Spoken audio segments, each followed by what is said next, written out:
So welcome to the show, Chris Branch. Chris, how you doing? Very well, thank you, Will. Thanks for having me. Absolute pleasure. And I'm really looking forward to having you on the show. And yeah, obviously we've been good friends for some time now. And I love your thirst for personal development. I love your passion and desire to want to improve not only your health but the communities as well. So let's start by talking about that. So you had quite an interesting goal, let's say, in terms of a career from quite a young age. Obviously, I talk a lot about having a North Star, your ultimate goal in life, and yours was quite unique. I mean, most teenagers, if you ask them what they want to do when they're older, you're probably going to get things like the generic, I want to be a footballer, I want to be a singer, I want to be I want to own my own business, which obviously some might say, but they haven't really clarified what it was. But yours was you wanted to be an osteopath, which is quite a unique thing, I think, and no doubt you'll disagree, for a 13-year-old to want to do. So what was it that got you to that point of deciding you wanted to be an osteopath? No, you're absolutely right, Will. I was definitely an anomaly. None of my friends really knew what they wanted to be when they were 13, and I was just clear on it. And what's even stranger about that is when I look back 2 years prior to wanting to be an osteopath, I wanted to be a physio. And then if I can go back as far as my memory takes me, I've always been interested in health and what it means to be healthy. And I remember in year three, which is what, 7 years old, a teacher asked us what we want to be when we're older or what we want to achieve in our life. And I said, I want to live to 100. And then she asked, how are we going to get there? And I said, I'm going to do 100 press ups and 100 sit ups every day. And that's how I'm going to live to be 100. And I just knew that I wanted to live a long life and I wanted to be healthy. And I can't actually be very helpful about this because I have no idea why that's in me. It's just in me for some reason. And it could be related to the fact that my mum was a very good runner and a athlete. So I was constantly surrounded by athletes watching her race at the weekends and things. My dad was into hockey and sport. So possibly that, but I can't tell you because my sister's not the same. So it's just in me for some reason. That's really interesting. So, because we're going to come to this actually, because obviously having the pleasure of knowing you personally for some years, and so I know a lot about how you think, and I'm looking forward to sharing that with the listeners today. But 7 years old, your goal was that you wanted to live to 100. Yeah. So, do you think you know where that came from? Of maybe where you wanted to live to 100? Uh, I don't know. So my every Christmas, my mum and dad used to buy me a Guinness Book of Records, Right. and I'd flick through the Guinness Book of Records, and I'd be I quite love that book. interested. Like Yeah, that I that that and the Argos catalogue were the two things I used to love going through. know. Yeah, I forgot about the Argos catalogue. And every year I'd just flick through, and something I was always interested in was who's the oldest person. And Right. I just can't tell you why. Something I'm interested in. I guess we're all interested in different things, but I would I also would always see who the tallest person was, but I didn't want to be the tallest because they would always die young. Like the tallest person in the world would normally die at about 40, 50 years old. And I'm like, oh no, I'd really like to be tall, but I don't want to die at 50.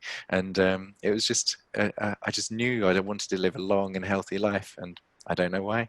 Well, maybe that's the reason I've been short after all these years. I'm going to live for so Yeah. long. It's funny Yeah. because I know you've read as well sort of the stuff by Dr. David Sinclair, and Yes. we'll talk about that in a moment. But I've said for years now I'm living to 150. And Uh, most people that might have heard, even if you just heard me say that for the first time, you think I'm absolutely crazy. But there's a lot of the developments in science that enables that to be the case now, isn't it? I mean, I believe I'm right in saying that even just as recently as in the 1950s, the average age was like 48. I think I'm right in saying in the 1950s, which when you think about it now, I think the average age in the UK for UK males 81 or 78 or 81. You might know differently. The figures might have been updated, but it's growing exponentially, and obviously I think that's down to obviously medical health and the medical care system, and obviously the way that we're starting to change our diets. Do you have an an opinion on interesting, that? yeah, an interesting point on that. So the average age has absolutely risen. But the reason for that is more that medicine has just got better at preventing young deaths. Mm, So historically, young deaths brought the average age down, whereas actually the top age hasn't really increased that much. So even though more people are living healthily into their 80s and 90s now, um, we are still mostly capped to our 80s and 90s. So I think what you're talking about, there will be a next step in medicine, which seems to be happening now with people like Dr. David Sinclair, who will take us beyond the 80s and 90s and hundreds to potentially 150, potentially 200. They don't really know yet. But the people so far who have been living into like the blue zone, the hundreds, 120s, when they look into them, it is just pure genetic luck so far. That's what they're thinking. Whereas to get many people through to 100, I think there needs to be another breakthrough in medicine, which is happening. But hopefully it'll be happening for our generation. If we start making health choices now, you and I who are in our 30s may be able to live to 150. We don't know yet. So before we go into that, because again, it's such an interesting topic, and it's going to bring up a big part of what we're going to talk about today. Goal was 150, so 10, 11, 12 years old, or from the age of 7, you want to live to 100 years old. At what point was it then you started? You mentioned when you were 11, you started looking into physio, or you wanted to be a physio. Then, so at what point was the switch to say, right, I want to be an osteopath? So I played a lot of sport, too much sport, and would get injured from time to time. One thing that I look back on and I'm thankful for is my parents always got help for me, whatever that might be. So they would take me to a physio and take me to a podiatrist to check my feet out and things. And so maybe that was one of the things that drip fed into my mind, that there's always someone out there to help you with things. That's definitely still my philosophy. I went to see a physio with sports injuries and I thought, this is cool. But the particular physio I saw didn't touch me with their hands. They just used machines and gave me insoles and gave me exercises, which helped. But I also had this innate feeling that I wanted to work with my hands. And then it was when I was 13 that my mum had a back injury and went to see a local osteopath, and she thought she was complimenting the osteopath by saying, "Oh, my son wants to be a physio." And the osteopath was like, "What? Get him in here. I'll show him what osteopathy is." And he was much more old school. I mean, I don't work like him now, but he was like crack and crunch and jump on people and very physical. And when I was 13, that was like the coolest thing I'd ever seen. So I was just lucky and got to see it in action. And then I was even luckier because he gave me a Saturday job just as the Saturday receptionist, and I'd get to watch. He would let me watch treatments with people who were comfortable with that. And so I was seeing how the practice ran. I saw that it was a job that had a nice lifestyle, and then I never looked back. Wow. And I can vouch for you. I mean, we have a little joke between us, don't we? I call Chris the wizard. So a few years ago, I had a really important ice hockey final, actually a playoff final.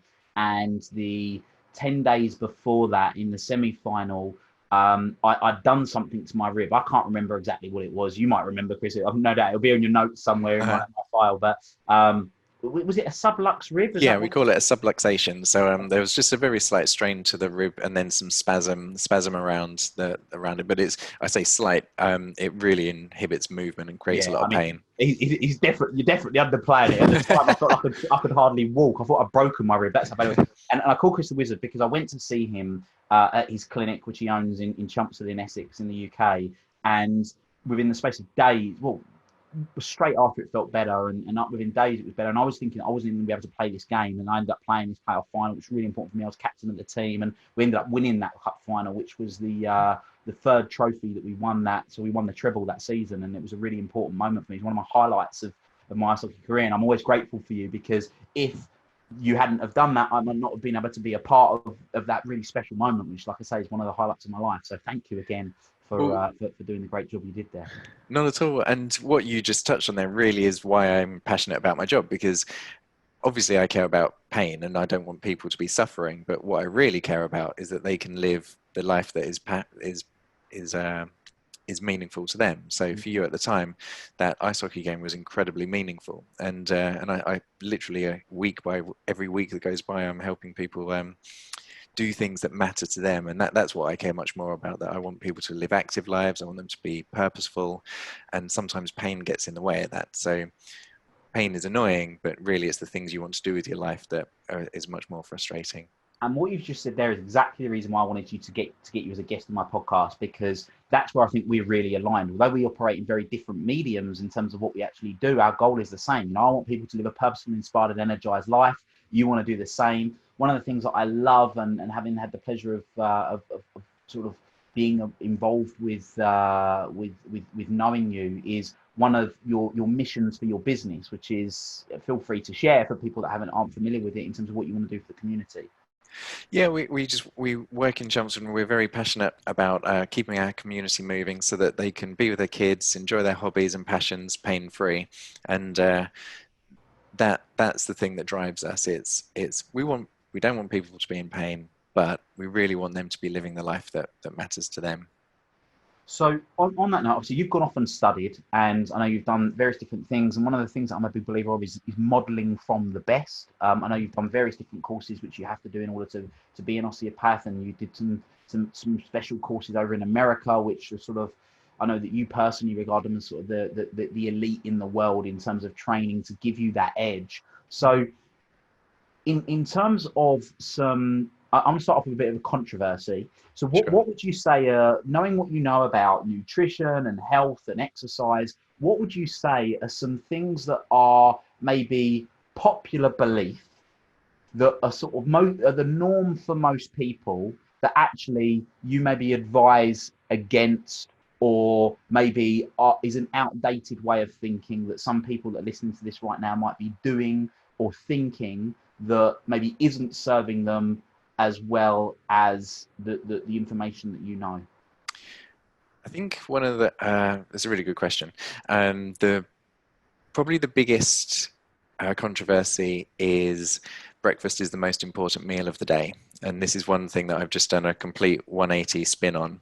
There are a couple of others as well, which I know you're involved in, which I'll explain in a second. But just briefly on that, breakfast is the most important meal of the day. That phrase can be traced back to a 1970s advertising campaign for a cereal company, and it came out of no science whatsoever. It was literally a TV advert for cereal, and it was just like this catchy slogan: "Breakfast is the most important meal of the day. Have our cereal."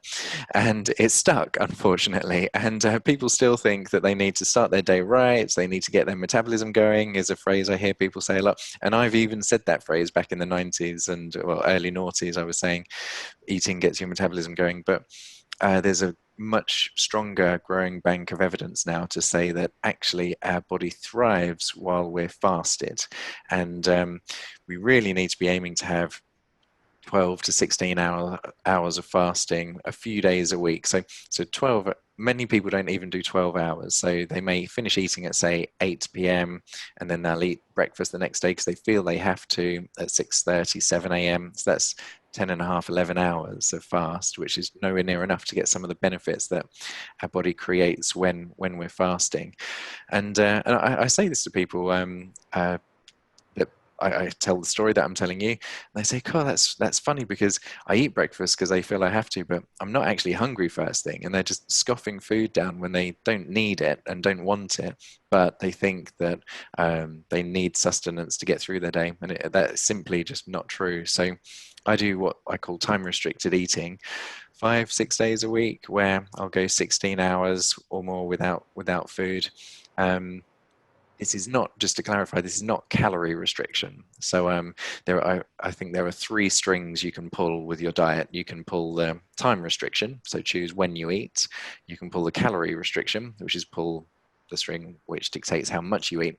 And then you can pull the diet restriction string, which is how you choose your macros, choose your minerals and things. So what I'm talking about here is time restriction, but within my 8-hour eating window, I'm still trying to get my full amount of calories. So I'm not restricting how much I eat. But the time restriction, 16 hours or more, I'll do that 5-6 days a week. And then might just have a breakfast with the kids one day, just because I fancy it. So you call it time restricted. Time restricted eating, yeah. Which is also known as intermittent fasting. That's correct. Yeah, I've stolen my 3 ways of explaining diet from a guy called Dr. Peter Attia, who runs a podcast called The Drive, and it's a very robust podcast that talks about medicine and health. And he says that he doesn't like the phrase intermittent fasting because it's slightly ambiguous. It's like, what exactly are you going to do with that? How often are you doing it? Whereas but we're basically saying the same thing. Many more people call it intermittent fasting, but I think we'll just see the terminology shift into what we're now calling time restricted eating. And I personally, I've done this. I did it last year for quite a long time actually. I did it for about 6 months. And it is the thing about this is that it is something that can be a lifestyle change. It's not a fad diet, is it? It's not something you do Yeah.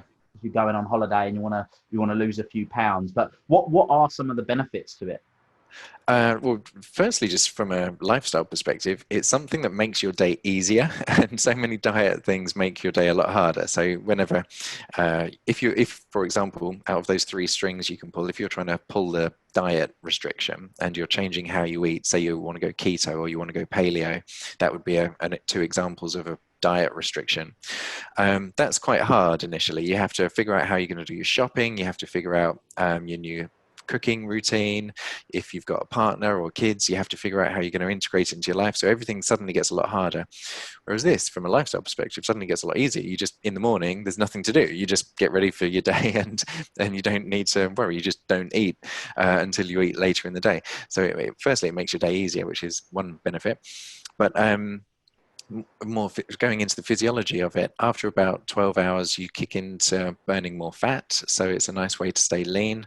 As you get through to about 16 hours, your body is starting to reduce the levels of inflammation within the body, and you're getting a low level of cell repair going on, which is known as autophagy. So just to briefly explain autophagy, that word, when it's broken down, auto means yourself, and then phagy means eat. So effectively, you're eating yourself, and your immune system does it in a very clever way where it floats around your body looking for old and damaged and dying cells, and it will use those to break down to use as fuel. So autophagy really kicks in a bit further on, about 24 hours, and then it gets magnified over the next 2 to 3 days after that. But you'll be getting low levels of cell repair even with a 16-hour fast. So a 16-hour fast that I do 5 days a week, what I'm getting from that is fat burning. So I call it my weight maintenance strategy, because I don't really need to lose weight now. But if someone needs to lose weight, it will help them with that. And then reducing levels of systemic inflammation is what you're getting on the 16-hour fasts. Yeah. Okay. That's great. And the inflammation. So obviously, as an osteopath, you're dealing with people that have a lot of inflammation from whether it's trauma injuries of tripping over or whatever.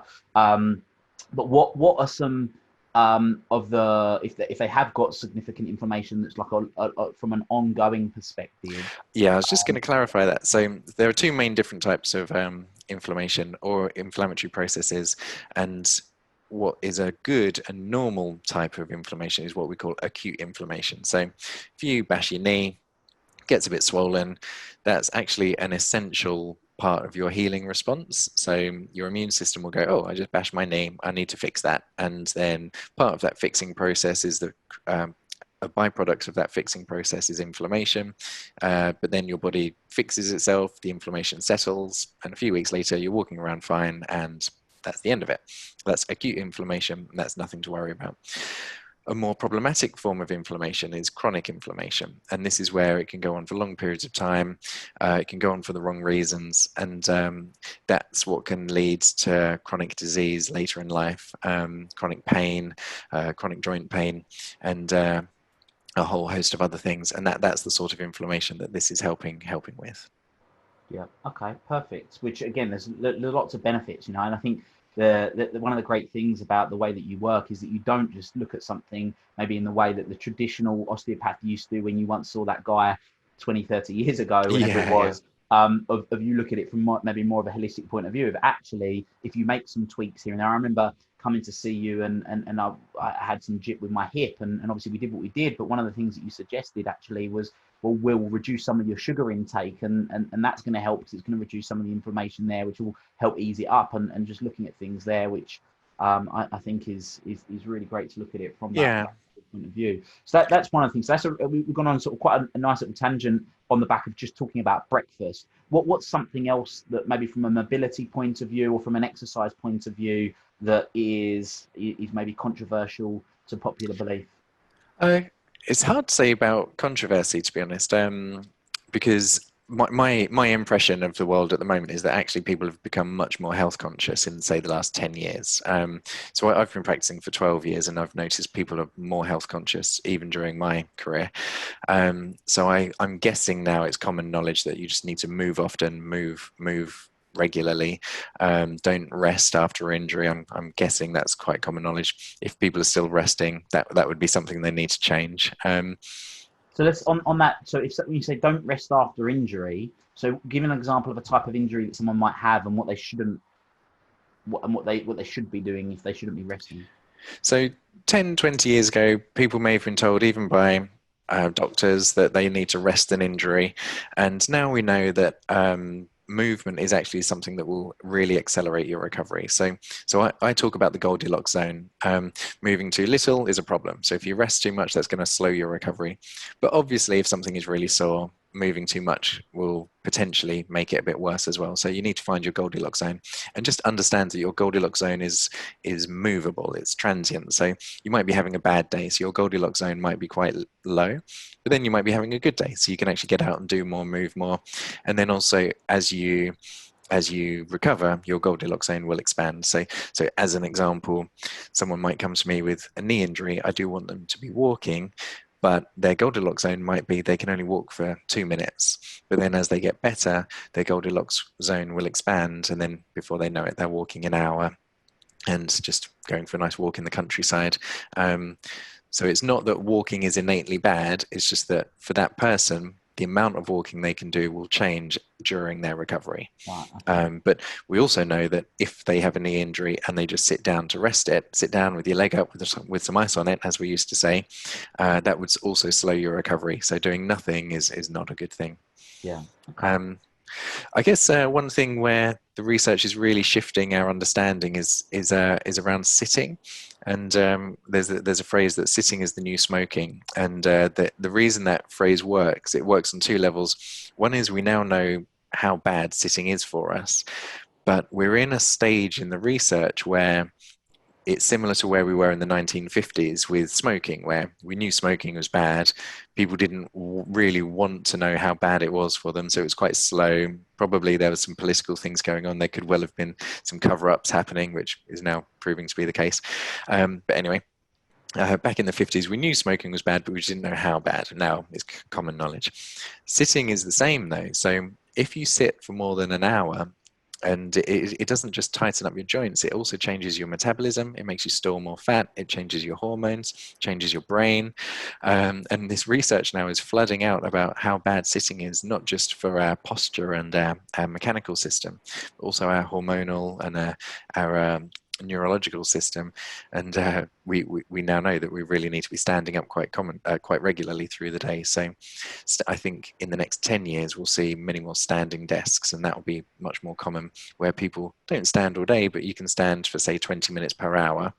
And by standing, you're just shifting more, you're moving more, you're weight bearing, you're activating your muscles more, and your hormones and immune system are reacting to that. So the only problem at the moment is there's going to be a huge investment from companies, which they don't necessarily want to make. To give everybody a standing desk is going to cost money. But I think that will be another shift that we'll see that will benefit our bodies over the next 10 years. That people will be standing and moving more, even in the office place.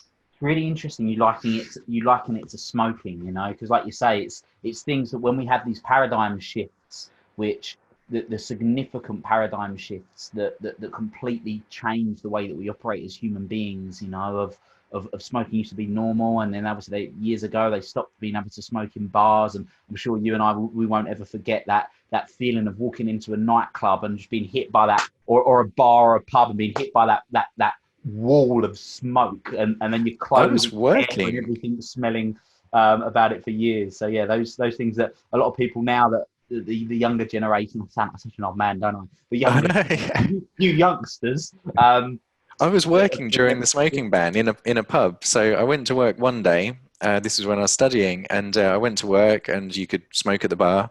I went to work the next day, and you couldn't, but people kept forgetting. so, um, so I'd go in, and someone would be smoking a cigarette. I'm like, mate, you can't do that anymore. Like literally Yeah. yesterday, the law changed, and yeah, it was just such an eerie but weird time. And now you look back on it and think, why on earth could people smoke inside? It was crazy. You'd walk into this, like you say, a wall of smoke, breathing it in your eyes, and now it's just norm. And I think the next one will be sitting. It will so slowly become strange to see someone sitting down all day. You'll see many more people standing up, using these standing desks up down, and that will become normal. So, talking about, obviously we've touched on exercise and we've touched on nutrition. Obviously, I know you've got a keen interest in meditation, and your own personal development has been sort of a big part of what you do. Clearly, you love learning, not just sort of the research and science of your industry, but personal and professional development across the board. So what would you say are some are your maybe top three must do things, knowing what you know now, that you maybe didn't know 10 years ago, that if you could say to someone that's listening to this right now, look, the three things that I do in my life, either physically or with my diet or with my meditation or my personal development, are must do's for you, that you're doing either every day or every week, depending on how regularly you do them, that make a significant difference for you, what would you say they are? I've created a new catchphrase recently, which is I'm passionate about intentional living. I'm passionate about using intentional living to lead a healthier life. And my biggest passion is being intentional about basically everything I do, which just I label intentional living just as asking the question, why do I do that? And go through everything in your life and just say, why do I do that? And I don't think you can be intentional without being healthy. One has to lead to the other, because if you ask, why do I do that, to everything, you'll eventually find yourself realizing that some things you're doing in your life just aren't that healthy. They're not serving you. And health also makes you more productive, which can also make you more successful. It can also make you calmer. It can also, therefore, because you're calmer, have better relationships and not snap and not be angry with the people you love and the people around you. It can make you a better leader. So health is so integral to everything that we do. So why am I telling you this? In terms of habits that help me live an intentional life, that therefore helps me lead a healthy life, which therefore helps me be a better leader, a better partner, a better dad, all that stuff. I have two habits that really help me be intentional. One is journaling every day, and I use a few different types of journaling. I use what I call my daily check-in, which is I do this digitally.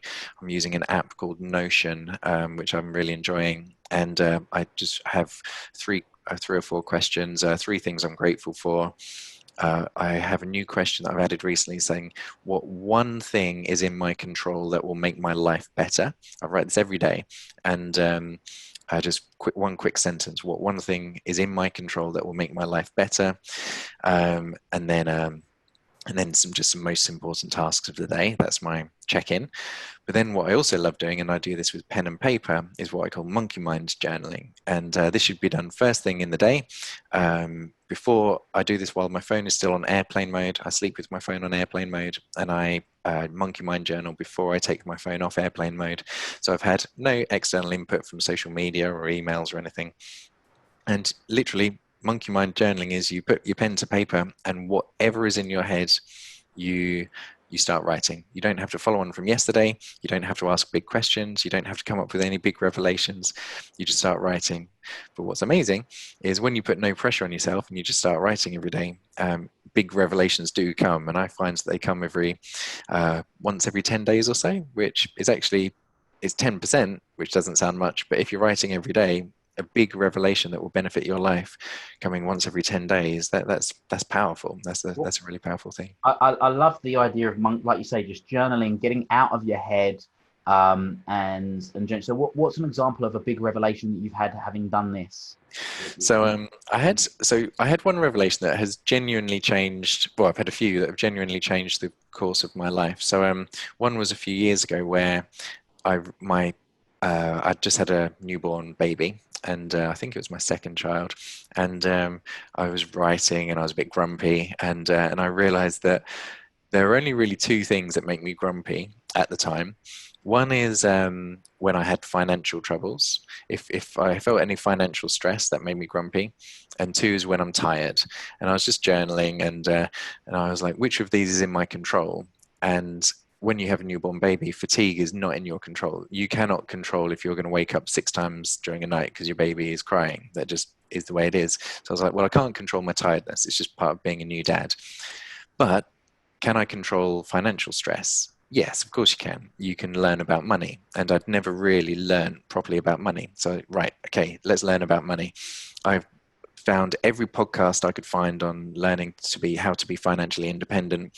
I was reading blogs. I had every single blog I was reading for about 3 months was about financial independence. And instantly I found, was researching investing platforms so that I found the best one that suited my way of investing. And I started investing that day. I've automated it. So from a journal post, it took me about 2 weeks to find the investment platform that I wanted to use. And I've just been in automated investments ever since, and I will just continue to do it forever. So then therefore that might literally change my life. That will literally change my life in 20 years' time as those investments come to fruition.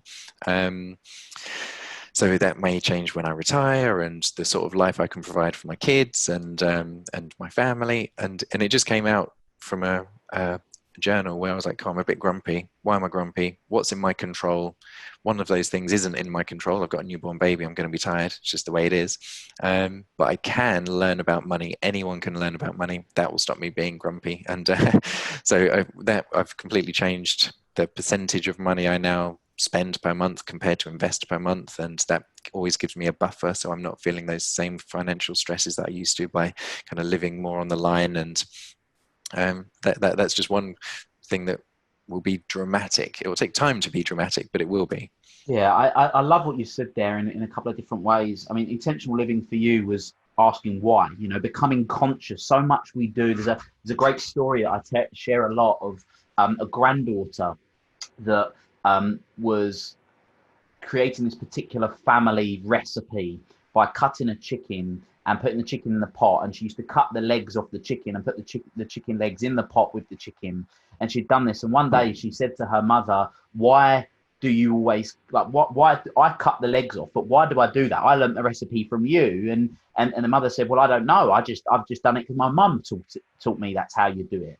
And so then the granddaughter went and asked the grandmother, why do you cut the legs off of the chicken when you make this particular recipe? Does it mean that the chicken gets more flavor, or like what is it? And she said, no, at the time, my pot wasn't big enough to have the chicken in it with the legs on. Yet for 2 generations, it hadn't ever been questioned as to why that was being done. And it's so simple sometimes, as to, like, coming back to the whole thing you said about the cereal, as people have had this belief. I certainly had the belief of, you must have breakfast. It's the most important meal of the day. But we've never really questioned the source and the validity of the source of where that's come from. So that's really, really interesting. And I love, as a friend of mine, she calls me Mr. Curious, because I am the why guy. I want to know why. I want to know why about everything. Why? I'm almost like that annoying pupil at, why, miss? Why? I'll always ask why, but I actually love that. On the financing, what would you say, having done the research that you did and the everything that you learn, and obviously getting new insights, and it's weird, isn't it? Because money is, let's say, basically, it is an important part of life, but we don't really get talked about money in the ways that are really beneficial. So what would be your 3 top tips? What do you wish you knew then that you know now about money? That's probably the best way of asking. Yeah. So it's surprisingly easy when you know what to do. But I actually got a bit angry when I was learning about it, because no one had taught it to me, but it was so easy. Like, we don't learn this at school. I wasn't really exposed to how to invest from my parents or from school or anything. But when you know it, is ridiculously easy. So this is not investment advice. I think you have to preface these conversations with definitely do your own research. But we do live in an amazing age now where it's very easy to do your research. So there's, for those in the UK, there's a blog called The Escape Artist, and That's where I get a lot of my information, like Escape the Rat Race. And there's Mr. Money Moustache, their blogs that I follow. So the first question is learn how to invest for you. And there are many different asset classes. I lead a busy life, so I wanted the easiest way. So I'm using very, very passive forms of investment where I just automate it. Don't worry about it, set it, forget it. So I'm using a platform called Vanguard, which has very low costs, which helps you over a period of 20 years. Low cost can really help you. But it's just understanding a few numbers. So I wish I was told this at school. So the first number to understand is what they call your savings rate, which is the difference between how much you earn and how much you spend. So if you're earning £1,000 a month and you spend £1,000 a month, your saving rate is 0. If you're earning £1,000 a month and you save £500 a month, your savings rate is 50%. And just understanding that is a number that you should be focusing on, and you really want to make that gap as big as possible. And then obviously the gap is what you invest. And then the other number I wish I knew when I left school is something they're calling the 4% rule, which if you have, this only really works for stocks and shares assets. So it would be different in property. But with stocks and shares, the 4% rule is basically saying, if you take your yearly expenses and times it by 25, that's how much you need in a pot to live off that pot forever, and the pot to not deplete. So for example, if your yearly expenses are £40,000, 40,000 times 25 is £1 million. You need £1 million in a pot to live off that pot for the rest of your life, and that would feed you £40,000 a year forever. Plus it would go up with inflation. So they call it the 4% rule because you take 4% of your pot each year and the pot will stay the same and grow. So basically, the reason I wish I knew that at school is it gives you a target, doesn't it? So if you know that roughly your expenses per year are 40,000, you're like, okay, if I'm going to live off that forever, I need £1 million, and then it gives you a target to work for. Whereas I've literally I only learned this a few years ago. So the key with investing is the earlier you can start, the better. It really wouldn't be too tricky. If you were investing a little bit each month at the age of 18, you could be a millionaire quite easily in your 30s or 40s. It's just going to take me longer because I was starting in my 30s. Cool. So that's one. So obviously knowing your 4% rule number, knowing your savings number, and what would be the third sort of thing that you wish you knew then, or is it a sort of a thing that you've learned with regards to the research you did with money? That would be. I guess it's just automate it, set it, forget it. The human brain is very bad at these things if you have to consciously do it. So automation is key. So find the platform that works for you. There are a few, and there are many blogs out there that tell you about this. And then automate it so it just your money pings in from your work, and then it pings out, and never worry about it. On that note, something that I just to share a little sort of I suppose an extension of what you've just said there that really was a game changer for me was when I read, I think it was in the book Profit First, but which is again, yeah, I've read that. Around money, but the thing that I really liked, and it might not have been that actually, but anyway, I'm going to say it, was that most of us get paid on a day of the month, right? Whatever that day of the month is, and most of us have direct debits set up on or around that day of where we pay other people. So it's the mortgage, it's the electricity company, it's the school fees, it's the whatever it is that we're paying out. And then what we tend to do is whatever's left at the end of the month, we save. But that part that we save is our money. Mm-hmm. Crazy when we think about it. So I think of myself as the most important person. You know, am I more important than my mortgage company? Well, yes, I am. The same way that I think you, Chris, are more important than your mortgage company. I think you're more important than your electricity company. So therefore, by me having that belief of going, well, it's most important that I get paid first, by me taking that percentage, whatever that percentage is, and saying that as soon as I get paid, I'm going to pay myself first. So I take that amount and that goes in my savings or my investment account or whatever you want to label it as. Then it gives you that. It's just a slight paradigm shift but it's a very important one, because what you're telling your subconscious is you're more like your financial security is more important than than your expenses. And that for me was a big shift. So therefore, rather than going, right, well, let's see what I've got left at the end of the month, it's no, I'm going to pay myself my savings that gives me my short, medium, and long term financial security, and then I'm going to make my bills, like I'm going to have to work whatever I need to make my bills get paid, if that Yeah, makes yeah, sense. I completely agree. I I think, mean, I use the same analogy with health. I often have this conversation with mothers where they're always putting their kids' health first.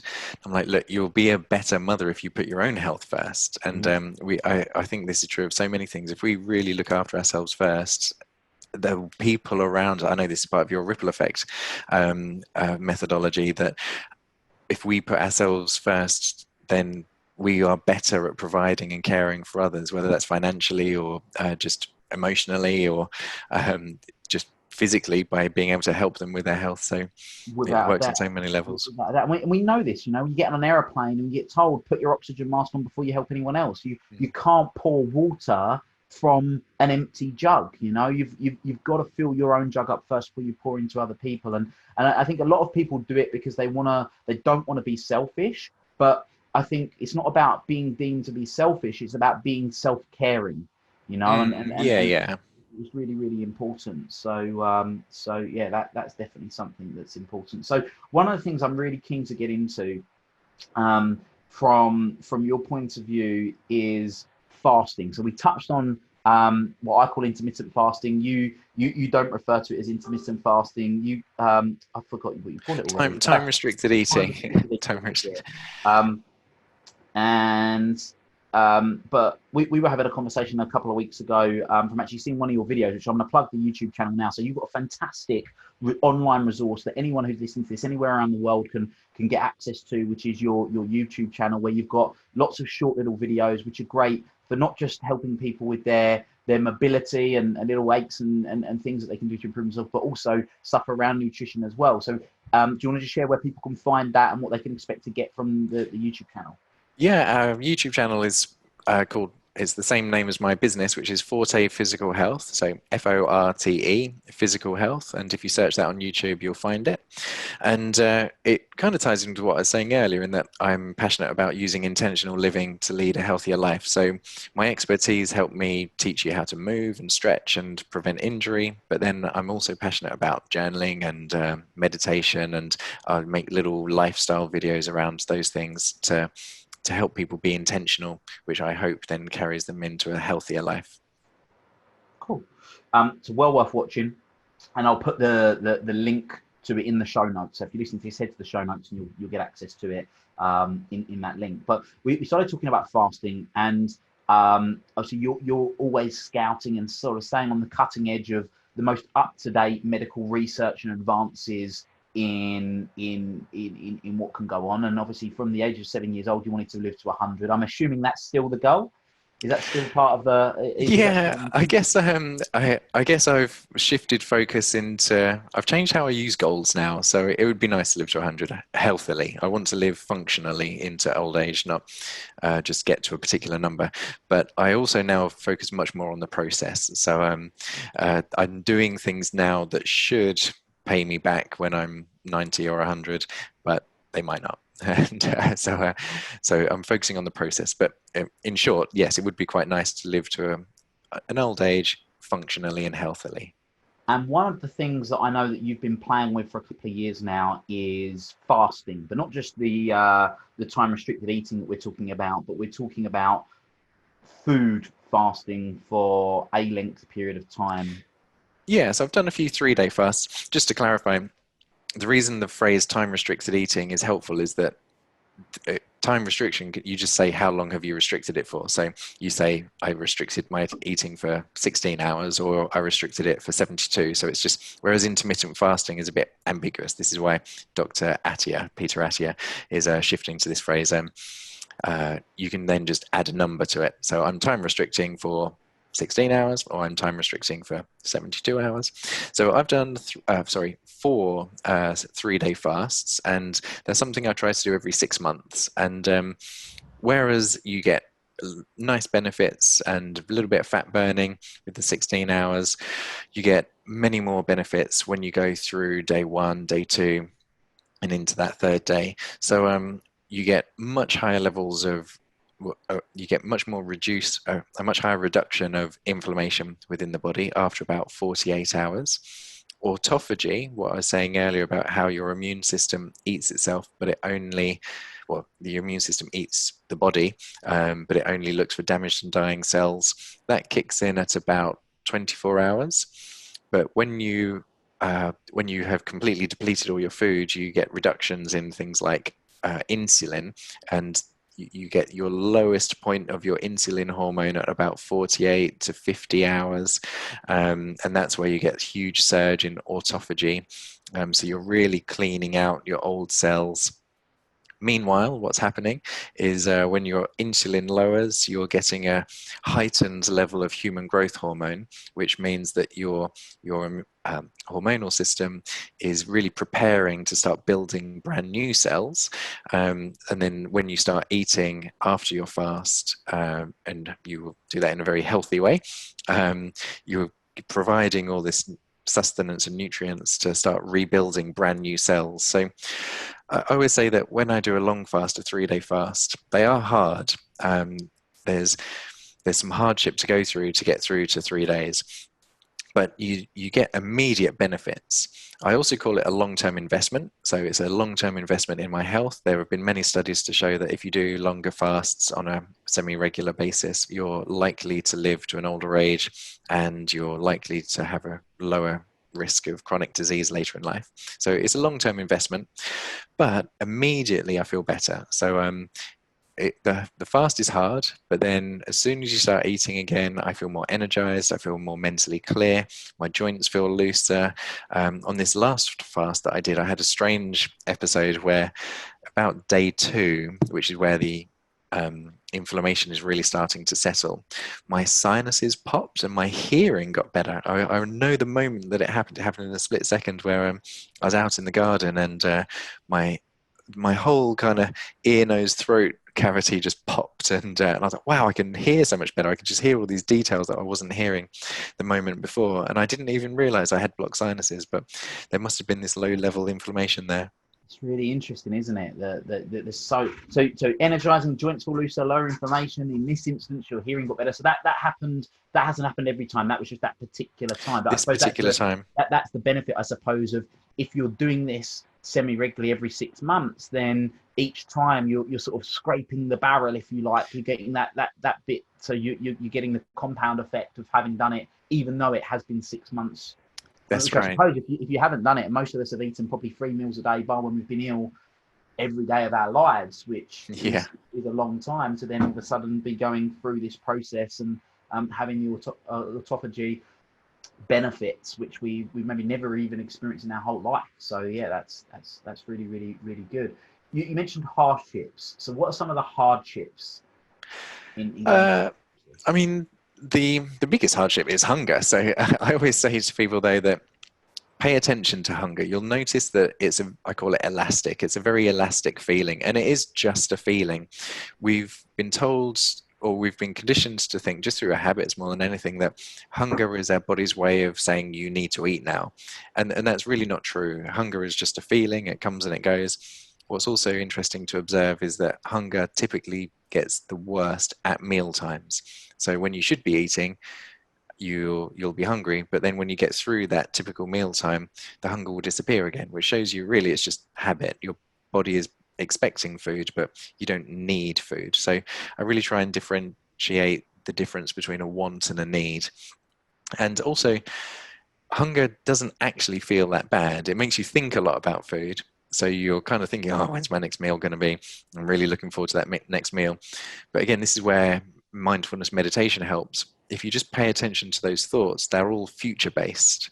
Whereas if you pay attention to the present moment, hunger it's not painful. You're not sick. You don't feel really unwell. You're just like, I feel a bit hungry and I'm thinking about food. But that is not really uncomfortable. It's not like you've just sprained your ankle or hurt your back, or you don't have the flu where you feel really horrendous. You just am hungry. You just are hungry.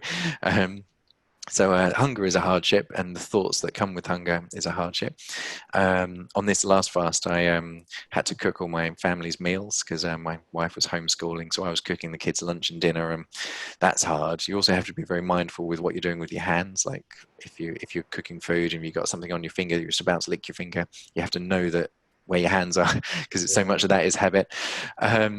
And you also get quite smelly like after day 2 of fasting. Like as your immune system is clearing out those dead cells, you stink. There's no way around it. You get bad breath, and my armpit stinks. So you just got to deal with your own disgustingness. Just to be really clear, when you're fasting, you can shower, you can have a bath. It doesn't mean it's a non-eating one. It's not a non-cleanliness one, right? I can assure you, though, that won't last long. As once you're out the shower, you're still going to stink. I personally find, so from day 1, so going through to from 24 to 36 hours. So from going to day 1 to day 2 is fine. I sleep fine. I personally find I sleep terribly from day 2 to day 3, really restless, a bit muzzy-headed. So you just got to get through it. I mean, all of this advice that I'm giving, I really do encourage people to do their own research. There's lots of research out there. It's a very well documented thing. But also understand, if you do feel horrendous, all you have to do is start eating. And it's not, you haven't failed if you don't get to 3 days with this 3-day fast. You can start eating at any point. But before you do that, just ask yourself in a mindful way, in the present moment, am I sick? Am I ill? Or am I just a bit hungry? And most of the time, I think you'll find you're just a bit hungry, and you can push through that hunger more than you think. Okay, cool. So I suppose it's that mental preparation as you're going into it, of understanding what could be coming up, which is really useful that you've shared. I know that you have sort of some preparation that you advise from experience and obviously from the research that you've done to make it I wouldn't say maybe more enjoyable process, but make the hardships not quite Slight, as hard. yeah, that's right. So there are definitely times where it's not enjoyable, and there's no way around that.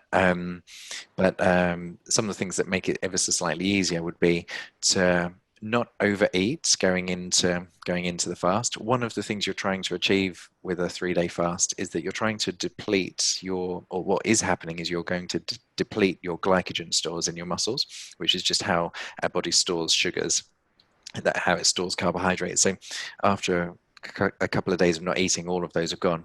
But you can accelerate that process, which is a good thing to do, because once you've depleted your glycogen stores, then your body starts to use your fat reserves for fuel. So this is known as ketosis. And if you can just get there faster, you actually start to feel a bit better when you're in ketosis.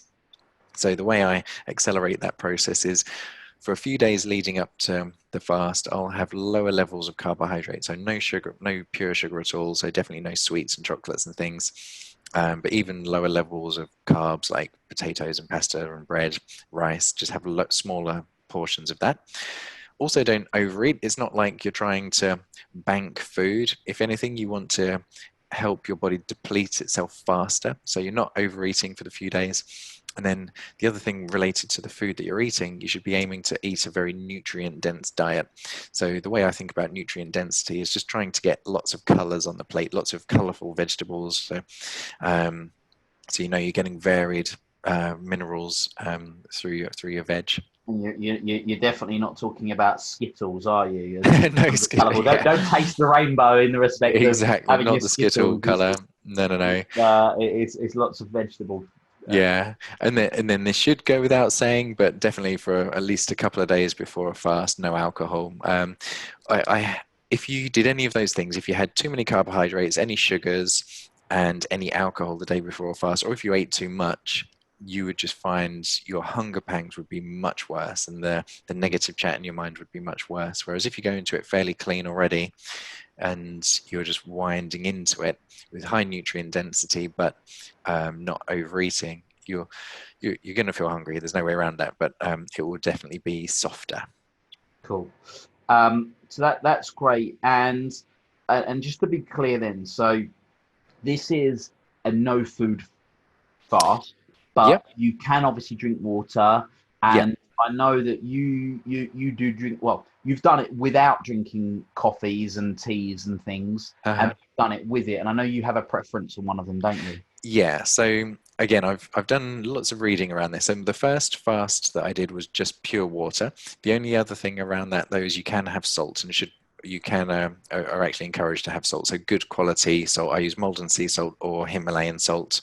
And the way I know I need a bit of salt in my water is if I feel a bit muzzy headed, and that's a sign that maybe there's a slight mineral imbalance. So you can have a pinch of sea salt in some water, and that will just help soften the headache, and that just help balance minerals in your blood.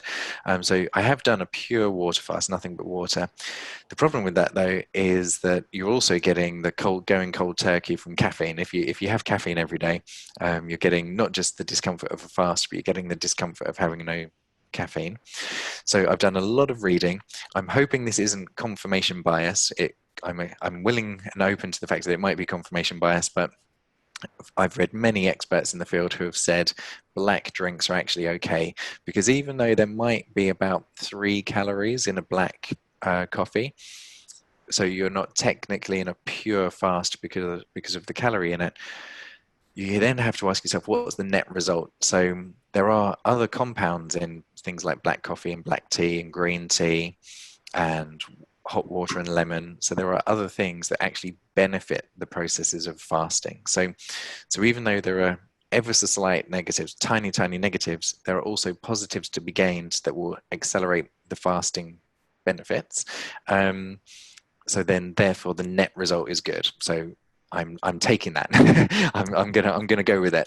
So my final 3 fasts I've had 1 black coffee in the morning, green tea around lunch, maybe hot water and lemon later in the day. The hot water and lemon, by the way, one of the other benefits of fasting, which I haven't mentioned, is that it really cleans out your guts. And I joke that one of my friends asked me when I was doing the 3-day fast, he's like, mate, do you just stop pooing when you do a 3-day fast? I was like, no, it's kind of the opposite. You actually poo quite well, and you're really cleansing out your gut after a couple of days. And I just find that fascinating, actually, that there's all this stuff that still needs to come out, and you're really cleansing yourself. So things like the hot water and lemon is something that can really help you with that. So in answer to your question, now I do have lots of water, but I'll have a coffee to help other aspects of the fast, the hot water and lemon, and it just gives you a little bit of flavor. It's something that makes the fast more manageable. Having said that, some people want to do a fast because it is hard. They want to experience the real hardship of going without something. I call this voluntary hardship, and it's a good practice to do difficult things. And if that's the case, you might want to go caffeine free, just have pure water, which is definitely a purer way to do it. So do your own reading, choose what's right for you, but I'm sticking with the caffeine version now. Good. Okay, perfect. And then, so we spoke about what you do before the fast. We spoke about during the fast, and then what about when you come out of it? So, in fact, two I'm going to bring up as well. Have you played with when you do it, i.e., over a weekend or in a weekday? Because obviously you're working, right? You haven't taken days off just to fast and sit on the sofa and do nothing, to my understanding. And have you played with that and found what was best? Yeah, and so actually I have played with that. I've done it both ways. So and I only discovered this on this fast because I did this fast during lockdown. So in the past, I've done them from a Sunday to a Wednesday. So I have been working, and what I used to say was that being busy helps because it takes your mind off the hunger, something to focus on. But also looking back, I always felt this tension in my body and in my mind, and I just assumed that tension came because I was doing something difficult. Whereas on this fast, I did it during lockdown, so I wasn't working. All I had to do was look after my kids, but I took it as easy as possible. On day 2, which is definitely the hardest, my wife took the kids out. I had a really long nap in the afternoon, and honestly, it was the most healing nap I've had for years. And I realized now, looking back on my previous fasts, that tension that I felt was because my body wanted to rest, but my mind wanted to be busy. So I wanted to take my mind off the discomfort of it, so I worked, but actually my body was just calling out for rest. So now, having had a more restful fast, that is my 100% recommendation. Try and do it in a way which is restful. So because I do 16-hour fasts quite a few days per week, I know that I could do one whole day of work, no problem. If anything, being busy and active in my job might help the process where I get rid of and deplete the glycogen stores in my body. So what I'm going to do now is do them from Thursday night to Sunday, where I work all day Friday. That's fine. I'll get through that, no problem. But then Saturday, Sunday, I'll be much more restful. So that's interesting. So when you talk about the Thursday night, so does the fast start from the moment you have your last meal? The last calorie in your mouth is when the fast starts. Right. Okay. Having said that, when I made my video recently, a friend of mine, he's also been doing 3-day fasts. He does them from lunch to lunch. And I was like, man, why have I never thought of that? Because that would be so much easier. So what I think I'm going to do now is finish on a, say, Thursday lunchtime. It would really be no problem to skip that Thursday night's dinner. Then all day Friday, again, that would be no problem. But then it would start to get hard Friday night into Saturday, that would be hard. And then Sunday, all you have to do is just get through to the Sunday lunch. So that I have never tried that, but I think I'm going to do that next, which will be from a lunchtime to a 72-hour later lunchtime. That's interesting. And I suppose you're giving yourself that bit of a head start, because really, by doing it at lunchtime, you get through that day, you sleep, and you're almost 24 hours in before you've Yeah, got it home, would right? it will feel like you've cheated a bit. Yeah, because and definitely on that final day, you don't have to go all the way to dinner time. All you have to do is wake up, Get be through breakfast. restful, Yeah. move, stretch, have a low intensity exercise morning, and then you're there at lunchtime. Cool. Sounds good. And then coming out of the fast. And by the way, guys, if you're listening, you're thinking, Will, you're going very deep into this. Why? It's because I've got a bit of a challenge for you on the back of this, which I'll come to very soon. So when you come out of the fast, so that first meal, for example, when on the what would be the sun, well, for you in the past has been in the evening, but in the next time you do it, it's going to be, say, on the Sunday lunchtime. Is there a particular type of food that you eat for that day, or for the rest of that day? And then or is it a case of, right, you're going to Domino's and you're ordering kickers and a large and Ben and Jerry's ice cream for afterwards? What's the plan in that? My plan, again, there are a few different strategies. The plan that I use bone broth as my first bit of calories. So the way I make a bone broth, we do this as a family every week anyway. I highly recommend it. It's very, very nutrient dense. Once a week, we cook a roast chicken, eat the chicken, but then take the carcass, put it into a slow cooker for 24 hours with water, a dash of cider vinegar, herbs, salt, pepper, some root vegetables, and then over 24 hours that carcass just disintegrates, and you're ending up with all of the collagen and all of the gristle that holds a carcass together. Many other minerals, they end up in the broth. We just use that for cooking and things. But when I'm coming out of a fast, the first thing I do is have a mug of bone broth, and it is so wonderful to have some really decent flavor and a few calories after 3 days of no eating. I let that settle for about an hour. And be very mindful when you're coming out of the fast. You really can quite literally feel the food going into you. You can feel it seeping into your cells and around your body, and you can feel yourself becoming more energized. So having had that settle for about an hour, my next actual food is then a plate of scrambled eggs. I don't have any processed carbohydrates, so no bread or anything, but I'll just put some crushed nuts on there, maybe some spinach cooked in butter, and then maybe some flax seeds and things. But that's just my meal. So because I've been eating in the evenings, that will literally be all I have on day one. So it's still very few calories for day one coming out of the fast. And then day two, I'll go back to fairly normal eating, but just taking out any processed foods. So I wouldn't have any bread or I always say anything that has one ingredient is fine. So what's the ingredients of broccoli? Broccoli. But when you look into breads and other processed things, they've normally got an ingredients list of a few things. So I just have whole foods.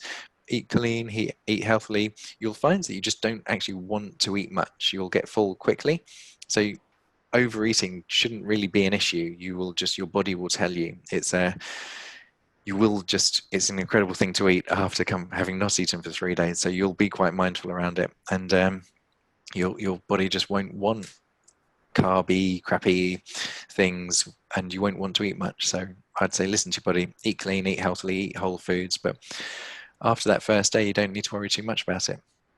Cool. Sounds good. Sounds good.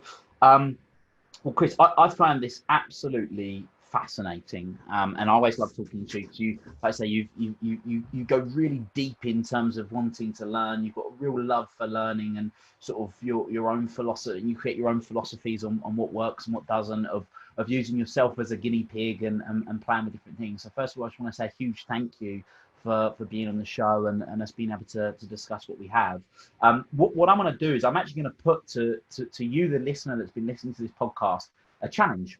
And the challenge is to do a fast. Now, my whole coaching philosophy, like Chris mentioned, sort of the ripple effect is comes back to clarity, action, and accountability. So I love doing challenging things and having that accountability. So we're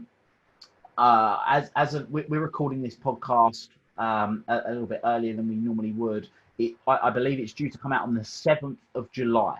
So what I'm going to propose is that we use the if you're listening to this on release of the podcast, then I'm going to propose that from the 16th of July, we do a fast. So I'm going to do the fast. And if you want to join me, you're welcome to join me. I'm going to do, as Chris has suggested, from lunchtime on Thursday the 16th through to the Sunday on the 19th, as it stands at the moment. And what I'm going to do is I'm going to leverage the Make It Happen community as a resource for you to be able to enable that to happen. So I'll put some different posts where we can interact and we can use it. So if you're not already in the Make It Happen community, join the Make It Happen community Facebook group. It's a fantastic resource where lots of people are sharing their own personal development, wisdom and journey and resources. So if you're not in that already, get in it. And if you'd like to join me in doing that fast, then I'd love for you to do it. I want to experience the benefits. I know, Chris, you wouldn't have done it 4 times if it wasn't beneficial, and you talk about it highly. Yeah, I'm going to do that, and yeah, let's see what happens. It'll be really interesting. Obviously, if you're listening to this after the 16th of July 2020, then that's fine. You can maybe do it at some point yourself and give it a test. So yeah, anything that you particularly wanted to add before we look at rounding up, Chris? No, I think that's a great idea. So I'll definitely get involved online, and if people want to ask questions about it, I'll be in the Make It Happen community, and we can chat there. And then also people can check out my YouTube channel, Forte Physical Health, and that's probably where I'm putting most of my energy now. I'm actually not spending much time on Facebook or Instagram at the moment, but YouTube is where I'm putting some energy. But I will jump on Facebook for the fast. And thank you very much. I really appreciate that. And also, for people that are in or around Essex and they're like, yeah, do you know what? I've got some niggles, and this guy sounds like he's fantastic. And I say he really is, guys. I refer to him as the wizard. How can people come and find you? And if they want to come to the clinic and work with you or one of your associates, how can they find you for that? So again, the best way would be, our clinic is called Forte Physical Health. We're right in the centre of Chelmsford. So if you Google that, you'll find our website, and you can read more about us there on our webpage.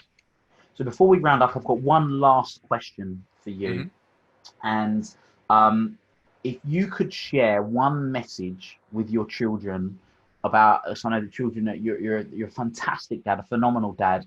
And if you could share one message with them of what you've learned about health, nutrition, and everything that you know, and you could share that with them, which no doubt you may have already or you intend to share with them, that you wish you knew back then that you know now, what would that one message be? I've liked what you did on your birthday this year, where you added one. You had your 30 lessons on your 30th, and then when you turned 31, you added one more, and it got me thinking. And I have had a lesson from the last year, but this is in my own life, and I've personally found that this one lesson kind of trumps all the other lessons. It's like this one lesson summarizes everything, and it came from journaling as well, actually. So the lesson that I'd noticed was that. And I wish I knew this when I was younger, is the quest for success and the quest for happiness are 2 entirely different projects. They're both important, but should be seen as different projects. So, for example, we shouldn't be attaching our happiness to certain success measures. And what had started to happen was that I'd been meeting goals that I'd had for a very long time. This is why I've changed my relationship with goals. and focusing much more now on the process and living an intentional and congruent life. But I'd been meeting goals that I had hung my happiness on, and then still not been happy when I met the goal, and realized it's a different project. They need to be focused on. So I hope to teach my kids that becoming happy and content with one's life is very important and requires a certain set of skills. It's also important to feel like you're adding value to the world, and as you add value to the world, that normally leads to success in your business and work. But they are separate, and understanding that will hopefully make you happier, and then also hopefully make you more successful along the way as well, and add more value to the world. So that's something I've only just really truly viscerally understood myself, but I will be trying to teach my kids that when they're younger than I was. I think that's a phenomenal lesson. So yeah, thank you so much. I really appreciate you sharing that, and yeah, a phenomenal lesson. And I think it's definitely something that if people aren't living that way right now, then they should definitely consider it. So Chris, thank you so much. It's been an absolute pleasure having you on the show. No doubt we'll have you back at some point in the not too distant future, because I always love speaking with you. For those of you that have been listening, again, reach out to Chris, go to his YouTube channel. If you fancy joining us in doing the fast starting on the 16th of July 2020, then again, make sure you're in the Make It Happen community. Chris, you've been a legend, as always. Thank you. And until next time, make it happen. Cheers, Will. Thank you for listening to this episode of the Make It Happen with Will Polston podcast. Make sure you join Will's free Facebook group, the Make It Happen community. Please support the show by subscribing on iTunes, Spotify, Stitcher, SoundCloud, or Google Play. Share this episode with at least one friend you think would benefit from it, and give Will a 5-star review wherever you download your podcasts. Until next time, make it happen.